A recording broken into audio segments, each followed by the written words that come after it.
Dilansir oleh Detik News ya. Komnas HAM kantongi rekaman suara lengkap terkait penembakan Laskar FPI Front Pembela Islam.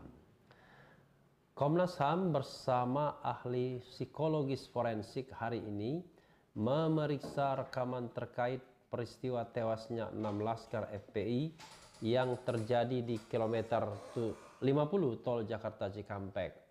Komnas HAM mengaku mempunyai versi lengkap rekaman suara kejadian tersebut. Yang jelas kami punya rekaman yang lebih lengkap dibandingkan yang beredar di sosial media ataupun yang beredar di media yang lain, begitu ujar Komisioner Komnas HAM BK Ulung Hapsara kepada wartawan di Komnas HAM Jalan Latu Harhari, Menteng, Jakarta Pusat, Selasa 5 Januari 2021. Kalau yang ada di WhatsApp sekitar 22 menit begitu. Terus ada rekaman juga sekitar 3 menitan, berarti sekitar 25 menit imbuhnya. BK mengatakan rekaman tersebut menjadi dasar bagi Komnas HAM untuk menyimpulkan kronologi peristiwa yang menyebabkan tewasnya 6 pengikut Habib Rizik Syihab. Ya. Sekarang 6 pengikut Habib Rizik Syihab, bukan 6 Laskar FPI. Kemudian menyimpulkan apa yang sebenarnya terjadi. Misalnya soal apakah sebelumnya ada persiapan atau tidak, lanjut BK. Selain itu, BK kesimpulan Komnas HAM juga didasarkan pada penelusuran di tempat kejadian perkara TKP, baik dari versi kepolisian maupun dari versi FPI. Juga pada hasil rekonstruksi versi Komnas HAM. Iya, yang dikatakan lari itu di mana? Ada 4 yang katanya lari dalam press conference Kapolda Metro Jaya. Kami diskusi menyusuri dari jalan tol, kemudian keluar jalan tol, terus berbagai TKP baik itu versinya FPI maupun versinya kepolisian, juga temuan-temuan Komnas, jelas BK. Diberitakan sebelumnya, Komisi Nasional Hak Asasi Manusia Komnas HAM masih mendalami terkait insiden penembakan antara polisi dan pengikut Habib Rizik Syihab yang terjadi di kilometer 50 tol Jakarta Cikampek Japek. Kali ini Komnas HAM melibatkan ahli psikologi forensik ya, untuk mendalami voice note yang ada saat insiden tersebut. Melakukan pendalaman bersama ahli psikologi forensik soal pendalaman voice note, kata Komisioner Komnas HAM BK Ulung Hapsara saat dihubungi tim Detikcom melalui pesan singkat Selasa 5 Januari 2021. BK mengatakan ada 1 ahli dari psikologi forensik yang dilibatkan. Nantinya kata dia ahli tersebut akan diajak berdiskusi bersama untuk mendalami voice note terkait insiden penembakan tersebut.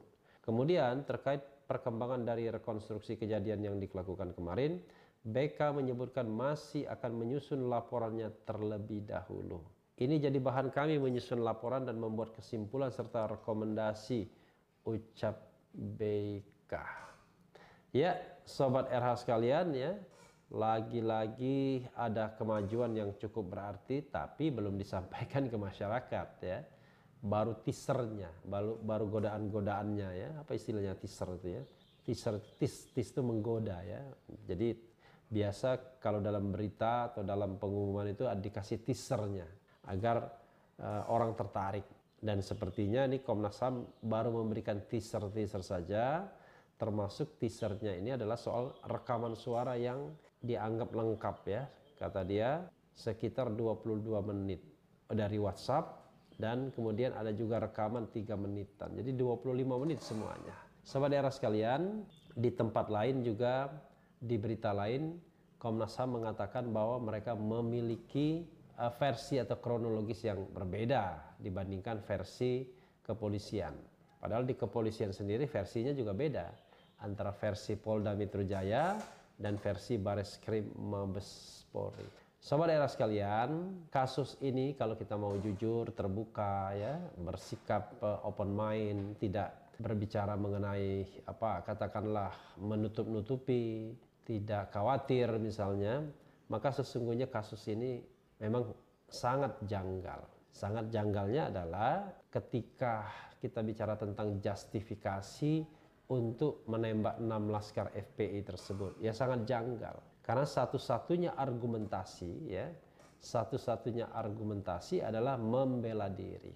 Pertanyaannya adalah apakah aparat penegak hukum tidak memiliki alat pembela dirian yang cukup sehingga perlu menembak mati bahkan sampai 2-3 lubang di satu tubuh korban yang merupakan daerah mematikan seperti jantung, dada bagian kiri. Nah, ini saja kan sukar dipertanggungjawabkan karena kalau tujuannya melumpuhkan ya dan terpaksa menembak bagian yang mematikan, ya cukup satu kali saja. Tidak berkali-kali. Itu satu. Yang kedua, ya harusnya ada juga yang namanya tembakan di tempat yang tidak mematikan seperti kaki. Tapi dikatakan terjadi tembak menembak. Ya oke lah terjadi tembak menembak, tapi kita tetap bicara tentang rasionalitas tembak menembak tersebut ya. Belum lagi prosedur. Misalnya gini prosedurnya, Sobat RH sekalian, yang paling gampang adalah apa urusannya ya Laskar FPI tersebut untuk terlibat tembak menembak dengan aparat seandainya aparat sudah memperkenalkan diri kalau mereka adalah aparat kepolisian, bahwa mereka adalah petugas. Yang terjadi adalah tidak ada keterangan apakah mereka memperkenalkan diri sebagai aparat keamanan. Kalaupun mereka memperkenalkan diri sebagai aparat keamanan, tujuannya adalah apa? Karena kalau tujuannya adalah pengintaian, maka sesungguhnya memang mereka harus menghindar kalau terjadi bentrok seperti itu.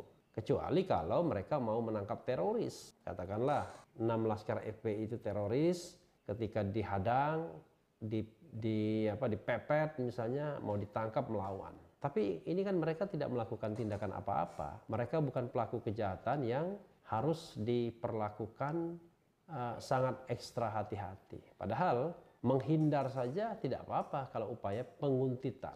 Tapi kalau ada desain untuk mencelakakan misalnya, ya memang pasti akan terus mendesak untuk memepet barisan atau mobil yang dikendarai oleh Habib Rizik. Dari situ saja Sobat Era sekalian, kalau kita pakai hati nurani, pakai logic thinking ya, maka kita akan segera bisa menemukan keanehan-keanehan dari cerita yang beredar selama ini. Karena itulah memang ya kita hanya bisa berharap dari Komnas HAM sebagai satu-satunya institusi yang saat ini dianggap independen, netral untuk mengungkapkan ini semua. Kalau pihak kepolisian for the time being untuk saat ini ya, bukan karena kita tidak suka dengan kepolisian, karena bagaimanapun ada azas, ada prinsip yang mengatakan seseorang tidak bisa menjadi hakim bagi dirinya sendiri. Jadi kalau dirinya sendiri atau kelompoknya memiliki kepentingan, maka dia harus mengundurkan diri dari sebuah proses yang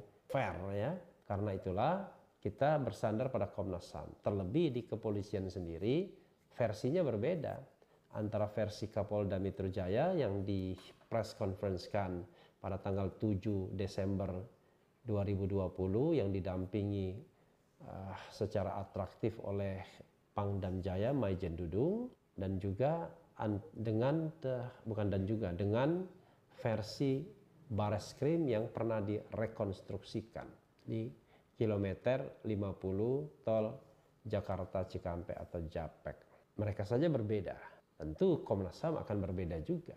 Komnas HAM sudah memberikan clue bahwa versi mereka sangat mungkin berbeda juga. Nah, pertanyaannya adalah kita tinggal berharap bahwa dua hal sesungguhnya yang kita harapkan. Bahwa Komnas HAM betul-betul menggunakan kesempatan ini untuk mengungkapkan, untuk melaporkan seterang-terangnya peristiwa ini.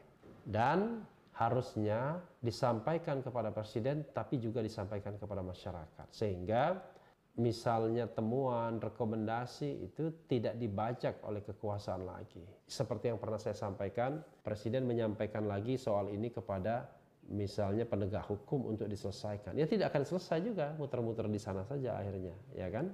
Karena itu menurut saya yang terbaik adalah kalau memang ya ada indikasi pelanggaran hak asasi manusia, maka segera saja Komnas HAM melaunching penyelidikan terhadap dugaan adanya pelanggaran hak asasi manusia yang berat. Kalau itu yang terjadi, maka mereka melakukan tindakan pro justisia untuk kemudian disampaikan kepada Jaksa Agung, dan Jaksa Agung sebaiknya memang menunjuk penyidik-penyidik independen untuk menyelidiki kasus ini agar kemudian bisa diselesaikan, diadili secara baik di pengadilan hak asasi manusia. Tapi kalau pengadilan konvensional, ya tentu leading sektornya balik kepada penegak hukum lagi. Maka muncul lagi, seperti yang saya katakan, tidak mungkin orang menjadi hakim bagi dirinya sendiri. Nah, dalam konteks ini memang dibutuhkan komitmen kuat Kapolri yang baru. Kalau nanti seandainya sebentar lagi Idam Aziz sudah pasti pensiun dan akan diganti, dan dibutuhkan komitmen kuat Kapolri yang baru. Tapi itu sekali lagi tidak bisa menggugurkan azas atau prinsip atau maksim hukum ini, bahwa orang tidak bisa menjadi hakim bagi dirinya sendiri. Jadi biarkanlah tim independen atau di luar aparat penegak hukum yang menyelesaikan kasus ini. Toh yang kita cari adalah kebenaran. Jadi kalau berbuat benar tidak perlu khawatir. Tapi kalau berbuat salah dan berusaha menutupi kesalahan, itu zalim namanya. Apalagi misalnya menggunakan segala kekuasaan, kekuatan, kewenangan untuk menyetop kasus ini atau untuk membuat kasus ini menjadi blur. Mudah-mudahan tidak demikian.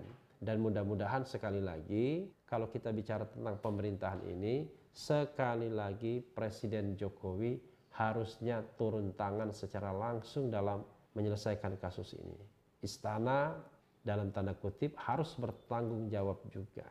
Kalau tidak begitu, maka kasus ini akan bergentayangan ke sana kemari dan tidak ada penyelesaiannya sama sekali. Dan tentu kalau kita bicara dengan perspektif atas, ya ini dosa bagi kita semua, terutama dosa bagi penguasa yang tidak menjalankan amanahnya, tidak menjalankan kekuasaannya padahal ia mampu melakukannya. Ya, sobat era sekalian, itu saja ya mengenai Komnas HAM yang memiliki rekaman 25 menit. Kita pernah mendengarkan rekaman-rekaman itu sebagian, dan memang rekaman itu adalah puzzle yang harus disusun secara logis, sistematis, yang dapat menggambarkan apa sesungguhnya yang terjadi. Yang penting tetap di channel ini, karena di channel ini Anda akan dirayu, ditipu, dibaperin, dicecar, diuber pula di jalur khusus. Karena channel ini adalah channel yang mengancam, memeras, dan membenci. Jangan lupa subscribe, like, comment, and share. Ciao.